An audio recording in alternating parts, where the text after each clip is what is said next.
Oh, hi again. No? So we are now in subsecondary, no? Subsecondary classification. And in subsecondary classification, fingers involved are the index, middle, and ring fingers of both right and left hands. No? So meaning to say this one. No? So index, middle, and ring fingers only. No? So I, M, R naman. No? So, para hindi ka mo magtalang, wala na nada subong matter ang mga value. Okay? Para laman na siya sa aton na primary classification. So, now, in subsecondary classification, no, we are doing a ridge count for all the loops and at the same time, ridge trace for all the whorls that can be found on the index, middle, and ring fingers, no? So now, no, what if present yung mga loops and whorls in index, middle, and ring? So paano na siya? Now, for loops in index finger, if the loop that you can found, okay, so if the loop pattern that you can see in the index finger has 1 to 9 ridge count, it is considered as inner, or it is classified as inner loops, no? So you put letter I, no, for inner. If there are 10 or more ridge count in the index finger, then it is classified as outer, no? So hindi ka mo magtalang because lain-lain man ang value or lain-lain ang classification sa mga loops based on the fingers, no? Lain sa index, lain sa middle, lain man ang sa ring. So, dapat sa uluhon gidi naton ang mga ridge counting, no? 1 to 9 ridge count inner, 10 or more ridge count outer, that is only for index finger. Now, for middle finger, kung makita mo naman sa middle finger, dere, no? Dere, no? Sa middle fingers, makita mo 1 to 10 ridge count, it is inner. Kung 11 or more ridge count, then that is outer, no?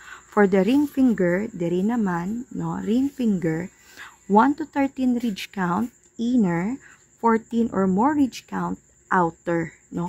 That is only for loop pattern. That is why it is labeled here as ridge count, no? Because we are only doing ridge count for all loop patterns, no? So now, sa nagapamangkot, how about if makita nato niya whirl, no? Like this one, whirls. This one, whirl, no? So for whirl patterns, it is applicable also to all index, middle, and ring fingers, no? So kung whirl siya, it doesn't matter, no? Kung makita mo siya sa index, middle, or ring, no? So amo lang Japon ang aton nga i-apply. So, if there are 3 or more intervening ridges, no, or the ridge trace above the delta, no, so meaning, example, no, if this one is our whirl pattern, no, kag nag-trace kita, if this is our delta, no, may amo-amo sina, kung diri ta nag-stop sang aton nga ridge tracing, then this one are called our intervening ridges bago kita makakadto sa aton nga right delta. This one is our left delta. So we do the tracing, no? And you know already how to do the ridge trace, no? We have discussed that one. Now, if diri ka nakalabot sa ridge trace mo and you are now fronting the right delta, then you stop there and you should count how many intervening ridges. But it does not include the ridge, no? Yagin na trace nimo. So, you proceed to the next one. Okay? So, diri ka nag-stop, no? 1, 2, no? 1, 2. Okay? 1, 2. And it is above the delta, no? Above right delta. Okay? 1, 2. Hindi ta pagdalon isip ang aton nga left or ang aton nga right delta, no? So amo na siyang ginanami naton here. 3 or more ridge trace which is above the delta is considered as inner. Now, what if after you trace, no, your left delta, left delta going to the right delta, diri ka nag-end sa dalom. No? So, mean to say diri. No? So, now, makount ka naman. You are now facing the right delta, pero below the delta, or I mean, ara siya sa dalom. So, now, you count 1, 2. No? There are 2 intervening ridges. No? So, amo naman na siya mag-isip. No? Below the delta. So, if it's 3 ridges, 1, 2, 3, below the delta, then that's gonna be outer. Pero, when you are tracing from the left delta to the right delta, it could either be, no, there are times that there's no intervening ridges, no, and there are times nga, duha lang, no, 0 to 2 ridge trace, regardless, if it's above or below the delta, then it is considered as meeting, no, meeting siya. And this is applicable to whorls only. IMO, no? IMO. Inner, kung 3 or more above the delta. Meeting, if it's 0 to 2, below or above the delta. And outer, if it's 3 or more, below the right delta. No? So, amo na siya. Now, we're ready to answer, no, our subsecondary, no, based aton na example. Now, okay, so let's put a line here. This one, diba? Index, middle, and ring fingers lang gid ang aton nga ginalantaw dere.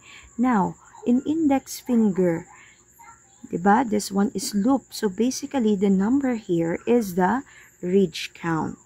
Oh, ridge count is 12. Okay? So, kung sa index finger, lantawon naton, no, are, para sa index nga loop. So, since ang ridge count nato is 12, then ma-put or ma-apply naton ang ini rule. If there are 10 or more ridge count, it is considered as outer, no, or letter O. So, this one is outer, no. So, sulat naton letter O. Now, this one is whorl patterns, diba? Sabi naton, sa aton nga whorl patterns, no, regardless kung di na siya nga finger, IMO, ginangibutang naton. So, this one is the ridge tracing of the central pocket loop whorl. And, ang agreement naton, amula ni ibutang ko para mas maintindihan sa tanan. So, meaning, this is 3 and above the delta. No? So, if it's 3 and above the delta, ano ganing yung classification? 3 above the delta, it is inner. No? So, inner siya. Letter I. Next one. No?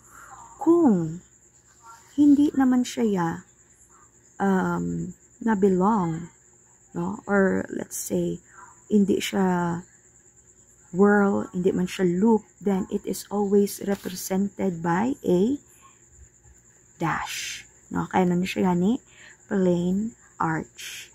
No? So, IMR, index, middle, ring. Now, we proceed sa dalom naman, sa left hand naton. This one is 11. No? 11. Pare siya sa 10 or more, no? Index finger. So, letter O, outer. Guys, isa pa gid sa na-observe ko, no? When you put your classification here, ang iban hindi nakatupong, no? Hindi siya tupong. So, hindi na siya, guys, pwede. Dapat nakatupong na siya. Okay? So, next one is 2 below the delta, no? Whorl siya. 2 below the delta, kayang diri, no? 0 to 2 ridge count above or below the delta, it is considered as meeting. So, pasok, no? 2 down or 2 below the delta. So, this one is meeting. Okay? Dapat tupungon gina sa. Next one, still whorl.